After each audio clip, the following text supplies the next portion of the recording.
જય માતાજી, જય શ્રી કૃષ્ણ. કેમ છો બધા યુટ્યુબ ફેમિલી મિત્રો? મજામાં ને મજામાં જશો. તો ચાલો, મોર્નિંગ થઈ ગયું છે, સવાર થઈ ગયું છે. અને કોને ખબર હવે શું છે ને કે હમણાં તો રાતે નિંદર ન આવે, સવાર પડી આવે એટલે કંઈ ઉઠાય નહીં, પણ ઉઠવું જ પડે. પ્રકૃતિબેનનો લંચ બોક્સ કરવાનું હોય એટલા માટે.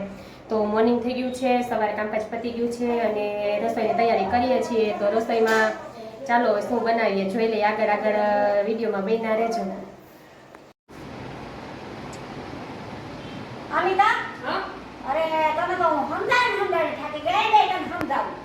હું તમે રસોઈ કરવાની કીધી કે રસોઈ કરને, મગનું શાક કરજે, તુરિયાનું શાક કરજે, ઈ તો બધું મેં કર્યું. પણ મગનું શાક કેવી રીતે કરવાનું હોય? દાળ આપણે વઘારીને એવી રીતે બાફેલા આરામોરા બાફવાના હોય. પછી છે ને આપણે દાળનો વઘાર કેમ કરીએ એમ પેલા ટમેટું, આદુ, મરચું નાખીને દાળનો વઘાર કરવાનો હોય ને એવી રીતે પાણી પકાવવાનું. હું તો કેમ કરું ખબર છે મમ્મી? તેલ મૂકી દઉં, ઝડપથી તેલ મૂકીને બીજું કઈ કામ કરી નાખું.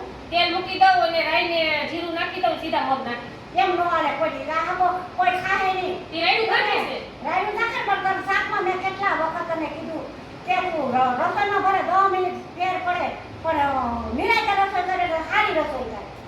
આ તો તું જલ્દી કામ કરતી જા. ઘડી તારા મોબાઈલને પકડે, ઘડી તારે કે મારી મમ્મીનો ફોન આવ્યો, ઘડી કે બેનનો ફોન આવ્યો. હવે ફોનને મૂકી દેવાય. ના રે ના, ફોનને દિવાળી મૂકી બસ લઈ દેવો. મારે એક તો લેવો છે એપલનો. હવે તો લેવો જ નથી. હવે તો દિવાળી મૂકે ને તો લેવો જ નથી ફોન. ફોન તમારા દીકરા રસોઈ તો હકી થાય ને તારા રસોઈ નથી હકી. તમારા દીકરાનો લોહી પીવે, ક્યાં જાય? આપણે લઈ દેલો કર વઈ જાવ. મારો માથું ભાંગેવો છે બાપો, ઈ લઈ દે અમે નથી. તને ખબર છે ને? ઈ તો માથું ભાંગે છે, ઈ તો મને ખબર છે. ઈ તો માથા ભાંગી જ થયો છે. હાવ ઓય માથા ભાંગી થયો છે. હા, કઈ મમ્મી જી. મમ્મીને તો અનુભવ છે, દીકરો કેવો વાયડો છે, ડાયો છે. હા, તો બાપા રાતે ઉઠી મને બધું કરાવતો. ઈ તો કોઈ અટાણે ન કરે કે તે તો અમે બધું કરી દેતી. બાકી અટાણે કોઈની તાકાત નથી. તો એક છોકરાને મોટું કરવું ને તો આવી ગયે. અટાણે 5 ને મોટા કર્યા. તો હમણાં આપણે માં જેતપુર ગયા તી, ઓલા બેનને નો કીધું ઈ કે બાપા નરેશ તો વાયડો કેવો વાયડો હતો. કઈ ઈ તો કે વાત છે. બહુ ઈ કે હવે ડાયો છો કે નથી થયો. કઈ બધાય ઈ તો નાનો હતો કે એટલો તોફાની હતો. હા, હજી મને એમ કહે છે ચૈના પલાળી દે ને તો કાં ઈ કે મારે છોલે ભટુરે ખાવા. લ્યો હવે ખાઈ છે એને નવીન ખાવું. કઈ મમ્મી જી. બપોરે આને તમે બપોરે કહો છો કે હજી એને સારું શાક બનાવી દે. હવે એને નહીં જે સારું બપોરે સારું. કઈ અરે વાહ ભાઈ, આ છોકરી એવી થઈ. એ નો ખાય એને નથી ભાવતું. એને તમે સાઈડલી કરી છોકરીને પોતે. હવે અટાણે જો કરવા પડે ને. એનો આપને સાઈડનો કર્યો છે તો છોકરીનો હું સાઈડલી કરું ને. બાને કાનમાં કઈ આવે કે બા મને આજ આ કરતે જો, આ કરતે જો. ઈ તો સ્કૂલે વઈ ગયો, બા રસોઈ કરવાનો ટાઈમ થાય તા કે મારે તને આ બનાવવું છે. હું કા ઈ કે મારે બાવ કઈ ગયું છે. લ્યો હવે બાવ કાનમાં કહી દે, પછી આ નરેશ કાનમાં કહી દે બા આજ મારા હાટુ ભરેલ રીંગણાનું શાક બનાવજો, મારા હાટુ કારેલાનું શાક બનાવજો. એટલે બા લઈને બેહી જાય. હા, તે કાલે ને એક દી કહેતો હતો ને કે મારે ભરે રીંગણાનું શાક ભાવે.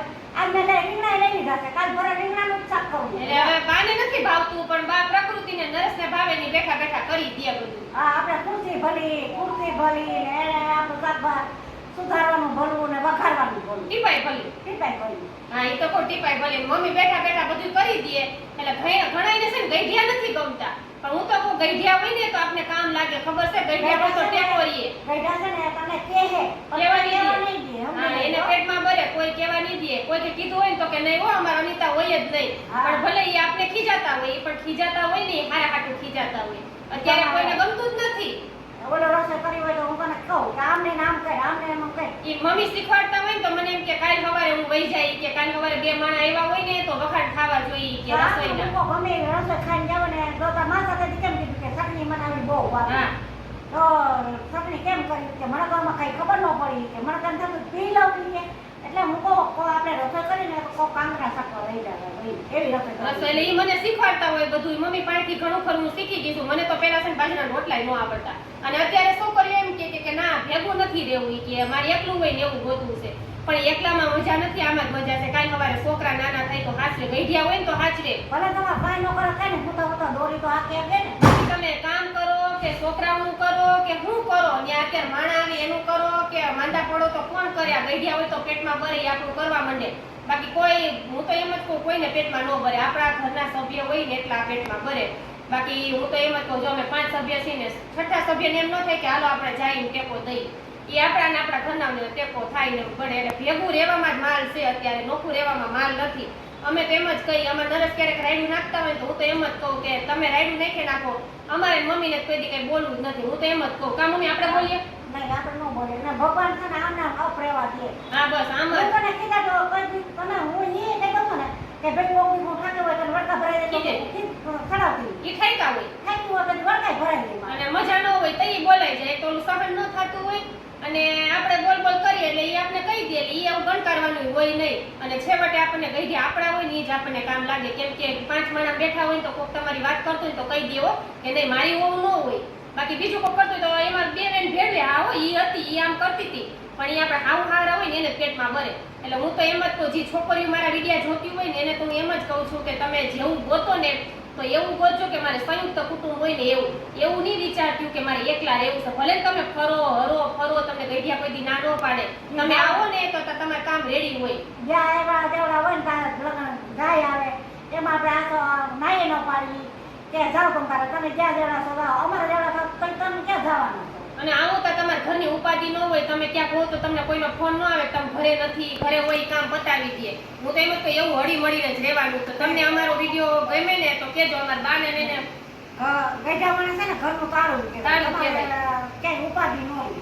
હા ને અત્યારે પણ ક્યાં તાળું મારીને જ પૈસા છે હા, હો. સીધું લોક ડેલે લોક ને તારે ઘરે લોક આ ફરવા આ વઈ ગયા શિમલા ને મનાલી જાત્રા કરવા વઈ ગયા પણ જાત્રા ઘરે જ છે આવડતી હોય ને તો નથી કહેતા કે હા હું ના કોઈ દી પગ દબાવ્યા નથી પછી તમે ઓલા માગતા હોય એને દાન પુણ કરો ને ઓલું કરો ને વૃદ્ધાશ્રમમાં દેવા જાઓ પણ ઘરે તમારા જે વૃદ્ધાશ્રમ છે એટલે કે ઘરે તમારા મા બાપ છે ને એનું કરો તમે તો આપણા બીજા મા બાપના હેરાન કરો છો અને પછી તમારા મા બાપને હેરાન કરીને બીજાના મા બાપને તમે દેવા જાઓ તો એ ભગવાને નથી સ્વીકારતા પહેલા આપણા મા બાપને સાચવો અને પછી આ વૃદ્ધાશ્રમ ખોલવાની જરૂર જ હું પણ કોઈને ગમતા નથી એટલે પછી બિચારા વૃદ્ધાશ્રમ ખોલે માવતરને મૂકી આવે પણ કેવી રીતના જન્મ દીધો કેવી રીતના તમને મોટા કર્યા અને કેવી રીતના તમને નોકરીઓ કરાવી પછી આ ઘરવાળી આવે ને એટલે મા બાપ ગમતા નથી લ્યો અને મા બાપે કેવી રીતના મોટા કરે એમાં વૃદ્ધાશ્રમમાં ગઈઢિયા પડ્યા છે બધા બિચારા વૃદ્ધાશ્રમમાં ગઈઢિયા અને દીકરા વાહો વલખા મારતા હોય એને એના દીકરા વાલા ન હોય ને એટલા એના દીકરાના દીકરા વાલા પારણા હોય હોય ને એટલા પીર કર્યા હોય ને તે દીકરાનો મોઢું ગયો હોય માણા કે ને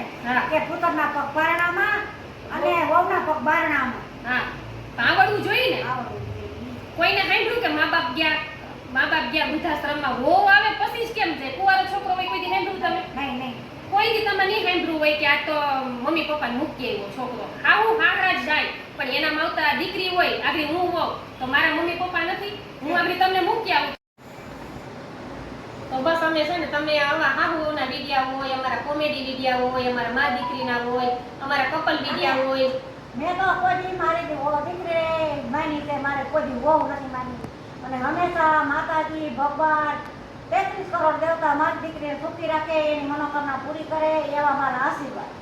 જ્યાં એક આપણે હાહુનો હાથ માથે આવી જાય ને તો આપણે હળવું થઈ જાય ઘણું આપણે દુઃખ માવતર આપણે આશીર્વાદ આપે ને એ ભગવાન સાંભળે બાકી તમે એના હૃદયમાંથી કદુઆ નીકળી ગઈ હોય ને તો તમારે આપણા સંતાને સુખી ન થાય હું તો એમ જ કહું એના મા બાપના આશીર્વાદ લેવાય મા બાપના પગે પડાય એના આશીર્વાદ એના આતેડી ખરાય આવડતું હોય ને અત્યારનું તો બધું હું તો એમ જ કહું ને બદલી જ ગયા કોઈને કાંઈ ગમતું જ નથી શું છાણ ઈ જ હાલે બાકી માવતરને સાચવવાનું કાંઈ નથી પણ સાચા માવતર જ છે માવતર આપણને સાથ સહકાર દે ને તો દુનિયામાં તમને કોઈ નહીં દે મા બાપ નિસ્વાર્થપણે આપણને સાથ સહકાર દે છે એને એવું ન હોય કે મારો દીકરો દુઃખી થાય એક જ વ્યક્તિ એવા છે મા બાપ કે દીકરો દુઃખી થાય ને એમાં રાજી હોય બાકી બધાય સંબંધ એવા છે ને કે તમે આગળ જતા હોય તો તમને ન જોઈ શકે બાકી માવતર એક છે ને એ તમે આગળ જતા હોય તો રાજી થાય બાકી કોઈ નહીં થાય બધા એમ થાય કે ઈ નો આગળ જાવો જોઈએ હોય ઈ મારાથી આગળ વઈ જાય મને નહીં ગમે પણ માવતર એક જ રાજી થાય એટલે ઈ સંબંધને તમને સાચવતા આવડતો હોય ને તો હું એમ જ કહું કે સાચવી લેજો બસ એટલું કેવું છે આખું સમજી જાજો હું નાની છું તમારા મોટે મોઢે વાત કરી એવું છે પણ બધા સમજી જાજો એટલેથી કે મા બાપને ક્યારેય દુઃખી ન કરવા અને મા બાપને આપણે સાચવવા મારા હોય કે મારા ભાઈના હોય કે મારા બેનના હોય કે ગમે એના મા બાપ હોય ને એને આપણે સાચવી લેવા કેમ કે એને જેટલું પેટમાં બસે ને એટલું દુનિયામાં કોઈને નહીં પડે હાલો જય માતાજી જય શ્રી કૃષ્ણ